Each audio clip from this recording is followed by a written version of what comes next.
এক অন্যরকম ইতিহাস রচিত হলো বাংলাদেশে।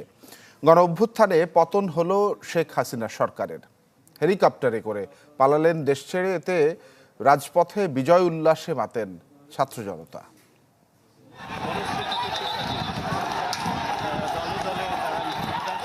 5 আগস্ট 2024 দুপুর 2টার পর এটি সেই প্রথম মুহূর্ত যখন ভোর থেকে কারফিউতে অবরুদ্ধ জনতার একজন ছুটে এসে সিজদায় লুটিয়ে পড়েন রাজধানীর রামপুরা ব্রিজে। সেনাবাহিনী ব্যারিকেড তুলে নেয় ছাত্র জনতার ঢল নামে রাজপথে। কুড়িল বিশ্ব রোড থেকে মৌচাক মোড়, গোটা প্রগতি সরণিতে তখন লাখো মানুষের পদচারণা আর উল্লাস।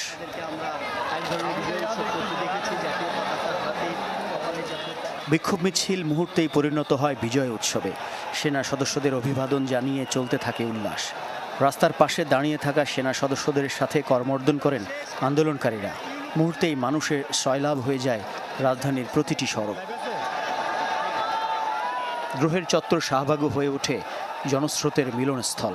ঢাকার সব প্রান্ত থেকে মানুষজন জড়ো হতে থাকেন এখানে, যেখান থেকে শুরু হয়েছিল বৈষম্য মোচনের যাত্রা। বেলা গড়ায় আর ছাত্র জনতা সেনাবাহিনী একাকার হয়ে যায় এই এলাকায়। ছাত্র হত্যা, খেটে খাওয়া মানুষের প্রাণহানি আর জনসম্পত্তির ক্ষতি কি হয়নি? তবে এত প্রাণের বিনিময়ে শান্ত হলো শহর। শুধু চাকরিতে সাম্যের দাবি নিয়ে শুরু হওয়া আন্দোলন গড়ালো সরকার পতন পর্যন্ত। যুগে যুগে এক নায়কদের ক্ষমতার পরিক্রমা আর জবনিকা পাথ বোধহয় এমনই হয়। তাই হয়তো একটা গুমোট অবস্থা থেকে মুক্তি পাওয়ার মুহূর্তটা উদযাপন করেছেন আন্দোলনকারী তথা সাধারণ মানুষ।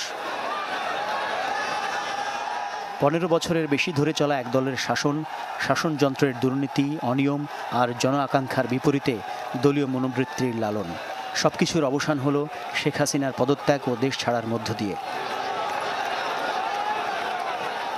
যে চিত্র দেখিয়ে দিল উপমহাদেশে ক্ষমতার রাজনীতির শেষ পরিণতির এক নতুন পুনরাবৃত্তি। মাকসুদুন নবী, চ্যানেল 24, ঢাকা।